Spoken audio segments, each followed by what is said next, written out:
Quais são os elementos mais relevantes em um projeto de pesquisa para que eu consiga desenvolver um excelente TCC? Bem, se você quer saber a resposta para esta pergunta, assista ao nosso vídeo. Meu nome é Cristina Godoy, eu sou docente da USP há mais de 9 anos e estou aqui no canal da Monografia Perfeita para ajudar os jovens pesquisadores. Bem, em relação ao vídeo de hoje, o que eu quero falar é sobre projeto de pesquisa. Muitos estudantes vão desenvolver agora, nesse momento, um projeto de pesquisa, se preocupam muito em desenvolver a justificativa.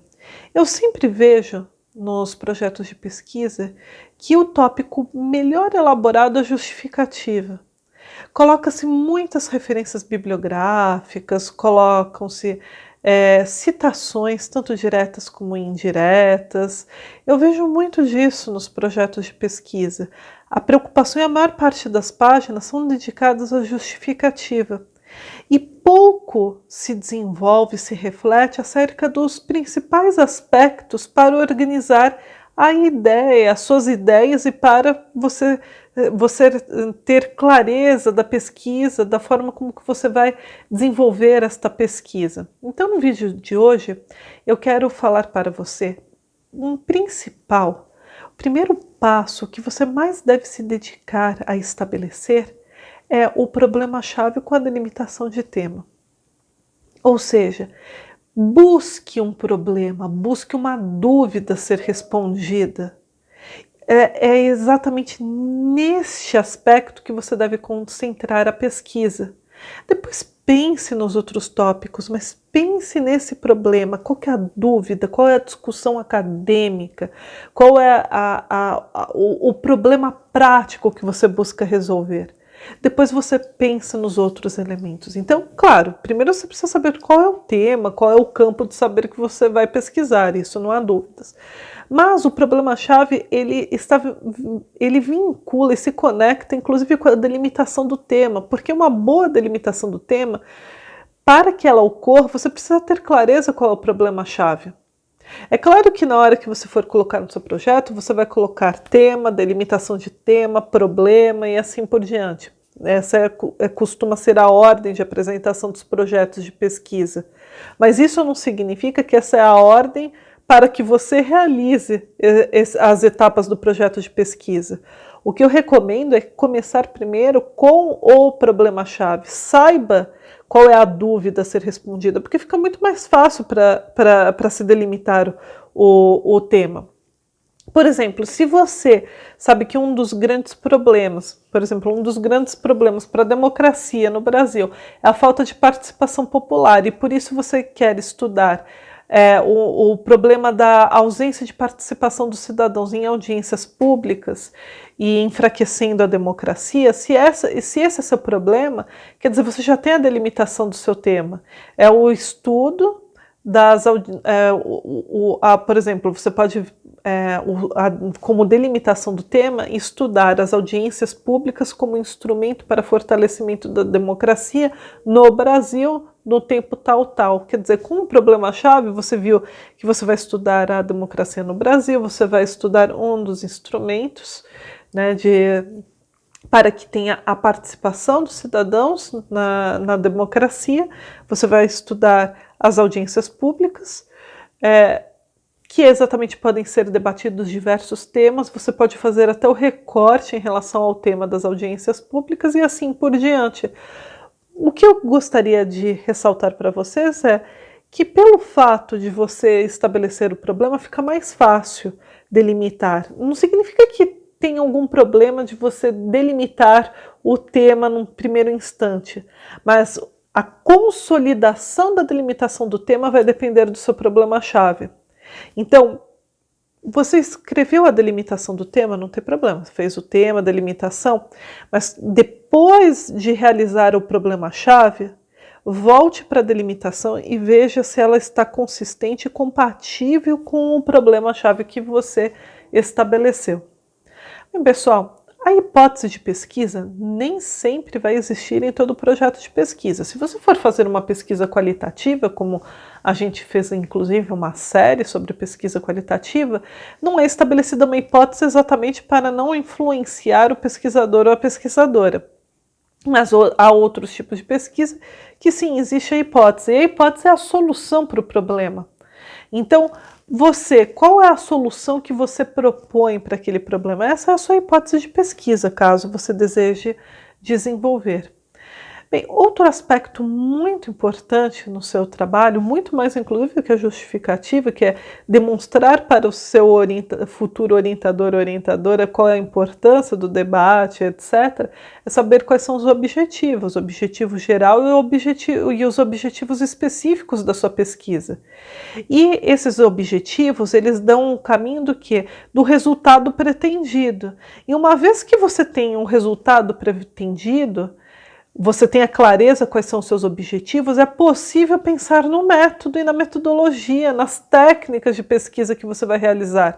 Por quê? Porque quando você sabe quais são os objetivos e o que você buscará na sua pesquisa, aí sim você vai conseguir saber quais são os métodos mais adequados para conseguir obter os resultados pretendidos. Por quê? Porque os métodos sempre estão conectados com os resultados. Então, você precisa seguir essa ordem para a organização do seu pensamento. E esse é o motivo que eu estou fazendo esse vídeo, exatamente para vocês pensarem nessa ordem, organizarem a sua ideia para ter realmente o desenvolvimento de um projeto que os ajude no momento da elaboração da sua pesquisa acadêmica, da sua monografia, do seu TCC. Pessoal, a outra coisa que eu gostaria muito de apontar para vocês, se vocês conseguirem estruturar um bom sumário provisório, vocês praticamente estão com o seu TCC, com a sua monografia prontos. Eu concordo com Humberto Eco quando ele escreveu no livro Como Fazer uma Tese, quando ele falou, tem no sumário, você tem a sua monografia. Por quê?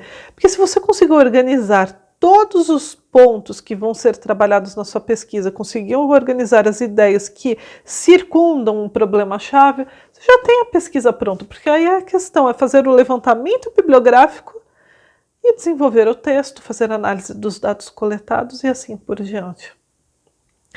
Mas, para você fazer um bom sumário provisório, deixe por último. Deixe por último, assim como o cronograma de execução. Porque exatamente quando você sabe quantas partes vai... Primeiro você precisa saber o sumário provisório antes, inclusive, de fazer o cronograma de execução. Por quê?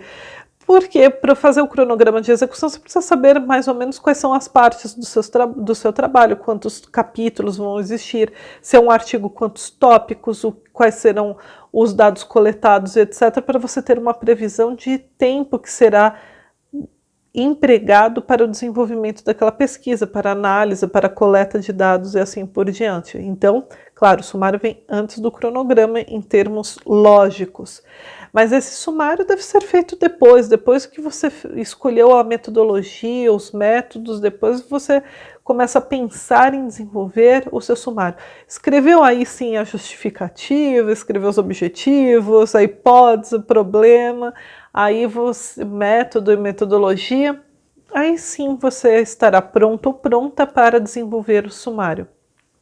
Por último, deixe o cronograma de execução e o último aspecto é a bibliografia, né? A bibliografia levantada, parcialmente levantada, né? Então, por isso que é uma bibliografia provisória. Bem, eu vou fazer na sequência um vídeo sobre essa bibliografia, porque eu sei que tem alunos que têm algumas dúvidas em relação à bibliografia que é exposta no seu projeto de pesquisa. Bem, em relação ao vídeo de hoje, era isso que eu gostaria de apresentar para vocês. Espero que vocês tenham compreendido o objetivo desse vídeo, que é mostrar os aspectos importantes do projeto e a ordem lógica para a organização das suas ideias. Então vamos recapitular o que a gente viu no vídeo de hoje. Primeiro, claro, uma vez sabendo o tema que você vai trabalhar, estabeleça o problema-chave. Aí sim você volta e busca a delimitação do tema. Depois disso, você busca estabelecer a hipótese de pesquisa, se for um tipo de pesquisa que permita o estabelecimento de hipóteses para a condução da sua pesquisa acadêmica. Estabeleceu a hipótese de pesquisa, vá para os objetivos, objetivo geral e objetivo específico, para ter clareza dos resultados pretendidos para enfrentamento do problema-chave e, se tiver uma hipótese de pesquisa, para demonstrar se ela está correta ou incorreta. Fez isso? Passe para o método e metodologia. Não se preocupe ainda com a justificativa. Passe para o método e a metodologia. Por quê? Porque você viu os objetivos, você consegue perceber, notar quais são os resultados pretendidos. Resultados sempre estão conectados com os métodos. Então, quais são os métodos, a metodologia que você vai aplicar para conseguir enfrentar cada um daqueles objetivos e resultados pretendidos na sua pesquisa? Determinou os métodos e a metodologia? Aí você vai para a justificativa. Aí sim você faz consulta de outras obras, mostra por que é importante a pesquisa, qual que é a discussão, qual que é a aplicação prática, o que você vai contribuir. Por quê? Porque você já compreendeu quais são os resultados pretendidos na sua pesquisa, quais são os objetivos. Então você vai escrever uma justificativa já olhando para os objetivos que você estabeleceu para gerar a contribuição acadêmica de sua pesquisa. Fez a justificativa, qual é o próximo passo? Sumário provisório. Aí sim você estará apto ou apta para fazer o sumário provisório. Terminou o sumário provisório, pensou bem qual que é o sumário, aí sim você passa para o cronograma de execução, porque você vai ter uma visão geral e você vai conseguir distribuir o seu tempo ao longo da sua pesquisa de uma forma eficaz para que você termine no tempo correto para a entrega da sua pesquisa acadêmica. Claro, alguns projetos também possuem recursos, estruturas físicas, etc., que estarão disponíveis e outros tópicos mais. Mas o que eu quis falar são os tópicos principais que estão em quase todos os projetos de pesquisa e que são necessários serem refletidos e pensados de uma forma lógica. Bem, pessoal, espero que eu tenha contribuído com esse vídeo. Como eu sempre peço, se vocês gostaram, dê uma curtida, dê um like, deixe o seu comentário para a gente, é muito importante saber a sua opinião. E se você ainda não se inscreveu, inscreva-se no nosso canal, clique no sininho aqui abaixo e receba as notificações que são diárias, pois estamos sempre postando novos vídeos. Muito obrigada e até o nosso próximo vídeo.